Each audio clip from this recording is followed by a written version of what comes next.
Kalamuna. Menebar Islam rahmatan lil alamin.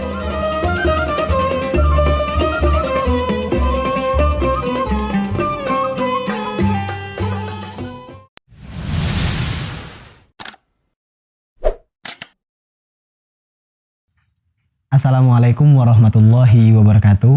Kembali lagi bersama saya Al-Fahrizal dalam program acara Kalamuna, Menebar Islam rahmatan lil alamin. Baik, sebelumnya teman-teman kita telah berbicara tentang sosok yang inspiratif, yakni sosok Kiai Haji Nur Hanan dan juga beserta pondok pesantrennya, yakni Pondok Pesantren Al-Hasyim. Sampailah kita pada sesi tentang bincang-bincang mengenai akhlak, etika, budi pekerti, adab, dan lain sebagainya. Sebelum masuk ke situ, jadi teman-teman ingin mengetahui sebenarnya apa sih yang dimaksud dengan akhlak ini. Lebih menjorok kepada terminologi antara perbedaan akhlak, etika, adab, dan budi pekerti. Baik, jadi istilah adab, istilah akhlak, budi pekerti, kemudian etika, juga ada yang memberikan nama moral. Ini sebenarnya adalah satu istilah yang sama ya. Jadi kalau akhlak dan adab ini memang berasal dari bahasa Arab ya. Kemudian untuk budi pekerti, kemudian etika ini adalah memang bahasa yang bersumber dari bahasa kita, bahasa Indonesia. Tapi secara umum bahwa pengertian secara terminologi untuk istilah-istilah semuanya itu mengarah kepada sifat jadi yang ada di dalam diri seseorang. Jadi yang dengan sifat itu digunakan untuk bergaul atau berinteraksi dengan orang lain. Tapi khusus untuk istilah akhlak dan adab ya, ini menurut saya ya. Meskipun kedua-duanya berasal dari bahasa Arab, tetapi memiliki arti yang berbeda, memiliki makna yang berbeda. Jadi kalau akhlak ini cenderung Jadi lebih umum daripada adab. Jadi akhlak ini terdiri dari akhlak jadi yang baik atau yang kita sebut dengan al-akhlak al-mahmudah, itu juga ada yang tidak baik, jadi yang kita sebut dengan istilah al-akhlak al-mazmumah, jadi akhlak-akhlak yang tercela. Tapi kalau sudah menggunakan istilah atau terminologi adab, itu biasanya digunakan dalam pengertian akhlak yang baik atau akhlak yang mahmudah tadi itu. Jadi hanya orang yang beradab ini berbeda dengan orang yang berakhlak. Jadi kalau orang yang beradab itu pasti baik, ya. Tapi kalau orang yang berakhlak ini belum tentu baik. Ya begitu. Oh, karena akhlak itu tadi ada akhlak mazmumah itu tadi. Ada al-akhlak al-mahmudah. Oh, iya. Selanjutnya itu ada pertanyaan, kenapa sih Nabi Muhammad Sallallahu Alaihi Wasallam diutus di dunia untuk menyempurnakan akhlak? Apakah para nabi sebelumnya tidak mendidik umatnya mengenai akhlak? Baik. Jadi ini berkaitan dengan kedudukan akhlak ya. Di dalam agama Islam ini akhlak ini memiliki kedudukan yang sangat tinggi. Jadi kalau kita membaca buku yang ditulis oleh Hadratus Syekh Kiai Haji Hasyim Asy'ari dalam kitab Adabul Alim Al-Muta'alim, di dalam muqaddimah itu beliau menyebutkan jadi tauhid itu iman itu bersumber dari tauhid. Kemudian syariat ini bersumber dari iman. Kemudian akhlak ini adalah bersumber dari syariat.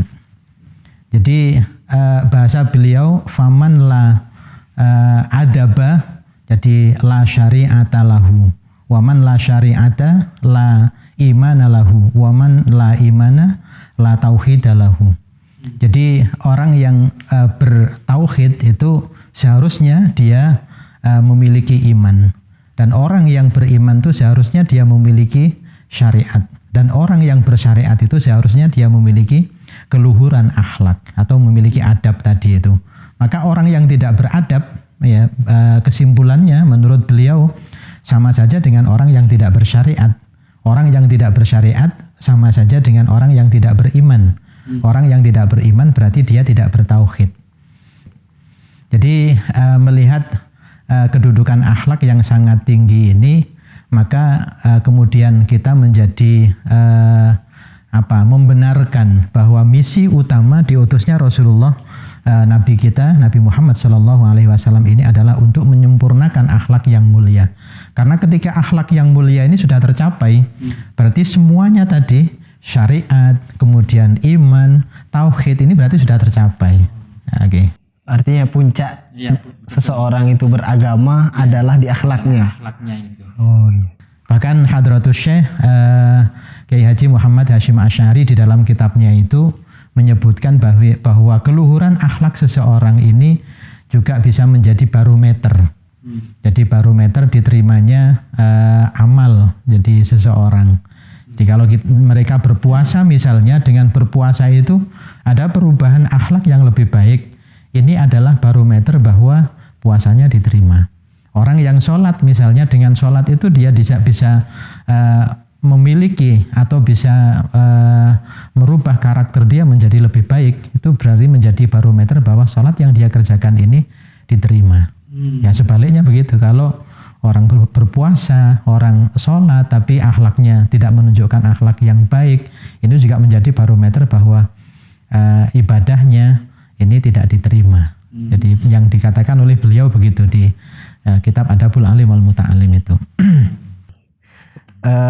Terkait makalah yang sering ditemui di masyarakat ini tentang al-adabu fauqal ilmi, itu gimana itu penjelasannya? Kalau saya memahami al-adab fauqal ilmi ini, adab itu adalah buah dari ilmu.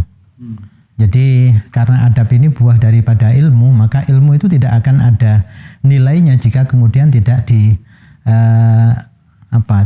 dibarengi dengan keluhuran akhlak. Jadi ilmu itu akan menjadi bernilai jika kemudian yang memiliki ilmu ini bisa menampilkan keluhuran akhlak. Maka di situ kemudian ada makalah al-adab fauqal ilmi. Jadi bukan berarti adab itu lebih penting daripada ilmu, tapi adab ini adalah menjadi buahnya ilmu itu. Ilmu menjadi bernilai karena ada adab, ada akhlak yang mulia, ada keluhuran akhlak itu.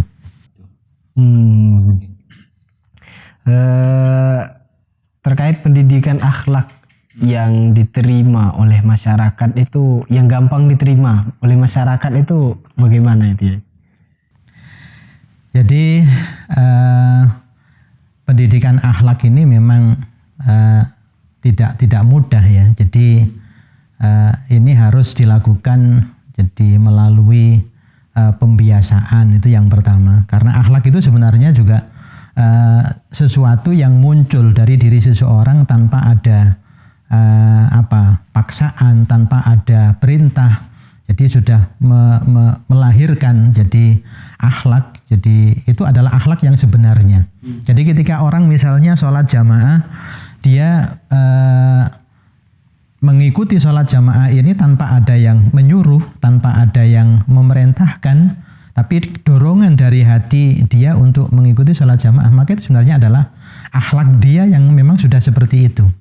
Tapi kalau dia sholat jamaahnya masih karena takut dengan orang yang punya jabatan lebih tinggi misalnya, itu berarti akhlak dia belum seperti itu. Nah, yang ada di masyarakat ini saya melihat memang akhlak ini baru disampaikan secara teori, tetapi belum diberikan semacam pembiasaan, apalagi keteladanan, sehingga akhlak itu baru hanya sebatas dipahami secara konsep, tetapi belum dimanifestasikan, ya, belum diwujudkan dalam kehidupan sehari-hari. Artinya pendidikan akhlak yang gampang diterima itu harus ada, bukan sebatas teori. Bukan hanya sekedar disampaikan, tetapi harus ada keteladanan, harus ada contoh, dari yang mengajarkan akhlak itu. Dan Nabi Muhammad ini adalah contoh. Jadi bagaimana beliau mengajarkan ilmu sekaligus juga mengajarkan akhlak kepada umatnya. Kalau implementasi akhlak di masyarakat itu bagaimana? Menurut saya tergantung di mana masyarakat itu tinggal. Kalau misalnya di situ misalnya masih ada tokoh yang yang menjadi panutan, misalnya ulama misalnya, saya masih melihat bahwa rata-rata masyarakat yang ada di sekitar itu masih memiliki akhlak yang baik. Jadi karena ada contoh, ada keteladanan dari tokoh yang ada di sekitar masyarakat itu. Tetapi kalau masyarakat yang misalnya tinggal di daerah di mana tidak ada tokoh yang menjadi panutan atau teladan bagi mereka, ini juga menjadi problem tersendiri. Jadi karena tidak ada barometer keteladanan akhlak yang harus ditiru jadi oleh masyarakat itu. Mengenai akhlak ini tadi kan ya, tentunya hal yang patut sekali untuk dicermati bahwasanya seperti yang beredar di banyak media sosial itu kan, negara ini kekurangan orang yang beradab katanya daripada orang berilmu. Dalam menanggapi hal ini kan tentunya adab ini menjadi hal yang sangat penting daripada ilmu tadi. Ada satu kasus di mana kejujuran itu menjadi hal yang penting. Nah, ini juga terkait dengan ilmu. Jadi kejujuran ini timbul dari ilmu atau itu memang watak pribadi yang diajarkan oleh orang tuanya gitu. Jadi begini ya, akhlak itu saya tadi mengatakan berbeda dengan adab ya.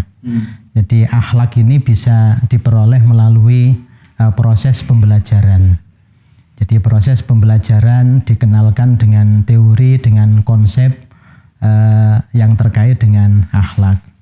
Tetapi adab ini, karena adab ini adalah lebih difahami atau lebih dekat dengan akhlak yang baik, maka sebenarnya ini tidak cukup hanya dipelajari, tidak cukup diperoleh hanya melalui proses pembelajaran, tetapi harus ada proses pembiasaan ya. Jadi proses pembiasaan dan keteladanan tadi itu. Saya sepakat bahwa di mana persoalan kita ini tidak hanya terbatas pada ilmu, tetapi justru persoalan kita ini pada akhlak itu yang lebih besar. Artinya kalau kita mencari orang yang berilmu kan sangat banyak ya di lingkungan kita ya, hampir tidak sedikit jadi orang-orang yang memiliki pendidikan yang tinggi. Tetapi memang tidak banyak orang-orang yang kemudian memiliki akhlak yang baik ya dari orang-orang yang berilmu itu. Saya sepakat dengan yang pernah saya dengar dari almarhum Al-Mahfullah Kiai Haji Salahuddin Wahid, bahwa ilmu itu tidak otomatis sebanding dengan akhlak. Jadi orang yang punya ilmu yang tinggi belum tentu dia memiliki akhlak yang luhur.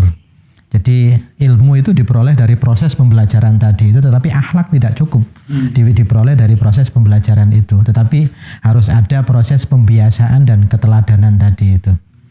Maka di sini saya melihat pendidikan di pesantren itu menjadi salah satu model jadi untuk pendidikan akhlak, karena di pesantren ini sosok kiai ini menjadi sosok yang menjadi panutan bagi para santri, sehingga ini yang kemudian pendidikan di pesantren ini menurut saya jadi lebih berhasil dalam pendidikan akhlak atau pendidikan adab dibanding dengan pendidikan di luar pesantren. Jadi karena ada sosok yang menjadi panutannya, yaitu pengasuh atau kiai tadi itu.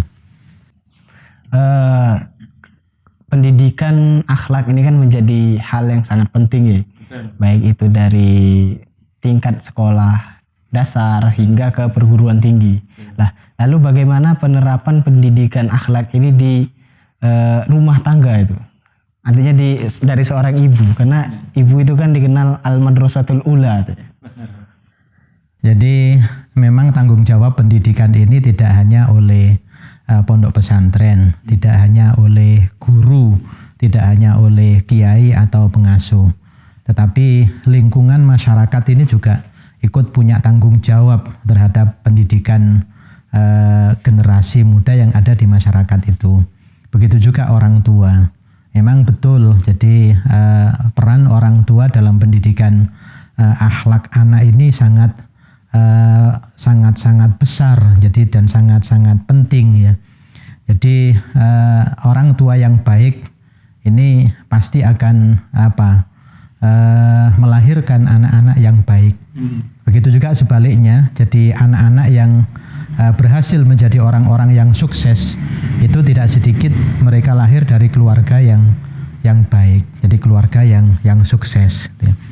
Ini artinya bahwa peran keluarga dalam keberhasilan pendidikan anak ini juga tidak kalah dengan peran lembaga pendidikan. Lagi-lagi orang tua posisinya di sini sebagai contohnya. Jika orang tua nyuruh anaknya sholat, tapi orang tuanya tidak sholat, itu kan susah. Ketika anak misalnya mondok di pondok pesantren, di mana di situ diajarkan atau dibiasakan sholat berjamaah, tapi ketika mereka kembali ke rumah, kalau di rumah misalnya tidak ada keteladanan untuk sholat jamaah yang dicontohkan oleh orang tua, ini juga menjadi problem. Jadi bisa jadi yang sudah kita tanamkan, sudah kita biasakan di pesantren itu akan terkikis ya dengan pengaruh keluarga yang ternyata tidak sevisi dengan pendidikan yang ada di pesantren itu. Maka peran keluarga juga sangat penting dalam rangka untuk bersama-sama jadi ikhtiar, jadi untuk pendidikan terutama dalam hal pendidikan akhlak terhadap anak itu. Baik teman-teman sekalian, cukup sampai di sini dulu bincang-bincang kita mengenai akhlak. Semoga kita dapat menarik dan dapat menimba ilmu yang banyak dari Kiai Haji Nur Hanan ini. Cukup sekian, saya Al-Farizal dalam program acara Kalamuna menebar Islam rahmatan lil alamin. Assalamualaikum warahmatullahi wabarakatuh. Nah, bagaimana teman-teman? Episode Kalamuna kali ini tentunya asik, seru dan penuh inspiratif ya. Untuk teman-teman yang mempunyai tanggapan, komentar dan saran, silakan tulis di kolom komentar.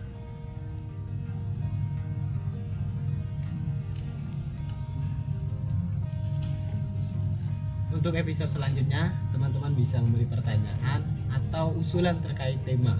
Jangan lupa tinggalkan di kolom komentar. Sampai jumpa di episode selanjutnya teman-teman. Tetap bersama Kalamuna menebar Islam rahmatan lil alamin.